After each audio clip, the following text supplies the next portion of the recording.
ಮತ್ತು 40-50 ವರ್ಷದಿಂದ ಎಲ್ಲ ಪಕ್ಷದವರು ಇಲ್ಲಿಂದ ಮುಖ್ಯಮಂತ್ರಿಗಳು ಆದ್ರಿ, ಉಪಮುಖ್ಯಮಂತ್ರಿಗಳು ಆದ್ರಿ, ಹಳ್ಳಿಲಿಂದ ಡೆಲ್ಲಿ ತರ ಹೋದ್ರಿ, 6, 7, 8 ಸಲ ಏನಪ್ಪ ಮಂತ್ರಿಗಳಾದವರು ಇವತ್ತೇನಪ್ಪ ಇಲ್ಲಿ ನಮ್ಮಂತವ್ರ ಮುಂದೆ ನಿಂತ ಏನಪ್ಪ ನೀವು ಕಾಗದ ಪತ್ರಗಳು ಇಟ್ಕೊಂಡು ಭಾಷಣ ಮಾಡ್ತೀರಿ ಅಂದ್ರೆ ನಾವೇನ್ ಮಾಡ್ಬೇಕೀಗ?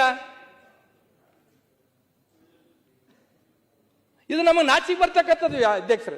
ಈ ನಂಬಲ್ಲಿ ಉತ್ತರ ಕರ್ನಾಟಕದವ್ರ ಇಂಡಸ್ಟ್ರಿ ಮಿನಿಸ್ಟ್ರು ನಮ್ಮವರೇ, ITBT ಮಿನಿಸ್ಟ್ರು ನಮ್ಮವರೇ, ಸ್ಮಾಲ್ ಇಂಡಸ್ಟ್ರಿ ಮಿನಿಸ್ಟ್ರು ನಮ್ಮವರೇ, ಸ್ಕಿಲ್ ಡೆವಲಪ್ಮೆಂಟ್ ಇಂಡಸ್ಟ್ರಿ ಮಿನಿಸ್ಟ್ರು ನಮ್ಮವರೇ. ನಾವು ಇವತ್ತಿಗೂ ಏನಪ್ಪಂದ್ರೆ ಒಬ್ಬರಿಗೆ ಏನಪ್ಪ ನೌಕರಿ ಕೊಡಕ್ ಆಗ್ಲಿಲ್ಲ. ಹಾಗಾಗಿ ಅದಕ್ಕೆ ಹೇಳ್ತಾ ಇದೆ, ಎಲ್ಲ ನಮ್ಮವ್ರು ಇಟ್ಕೊಂಡೇ ಕೊಡಕ್ ಆಗ್ತಾ ಇಲ್ಲ. ನಾವು ಪ್ರತಿ ಸಲನು ಏನಪ್ಪಂತಂದ್ರೆ ಮಾತಾಡುವಾಗ ಬಹುತೇಕ ಜನ ಶಾಸಕರು 3 ಜನ 3 ಸಲ 4 ಸಲ 5 ಸಲ 6 ಸಲ 7 ಸಲ 8 ಸಲ MLA ಆಗಿ ಮಂತ್ರಿ ಆಗಿ ಓದೋರು ಏನಪ್ಪಂತಂದ್ರೆ ಬೇರೆ ದಕ್ಷಿಣಕ್ಕೋ ಉತ್ತರಕ್ಕೋ ಅಂತ ತಿಳ್ಕೊಂಡು ತುಲನೆ ಮಾಡ್ತಾರೆ. ನೀವಿರಕಲ್ಕೆ ಏನ್ ಮಾಡಿದ್ರಿ? ನಾನು ಎಲ್ಲ ಪಕ್ಷದವ್ರಿಗೆ ಕೇಳ್ತೀನಿ ಅಧ್ಯಕ್ಷರು.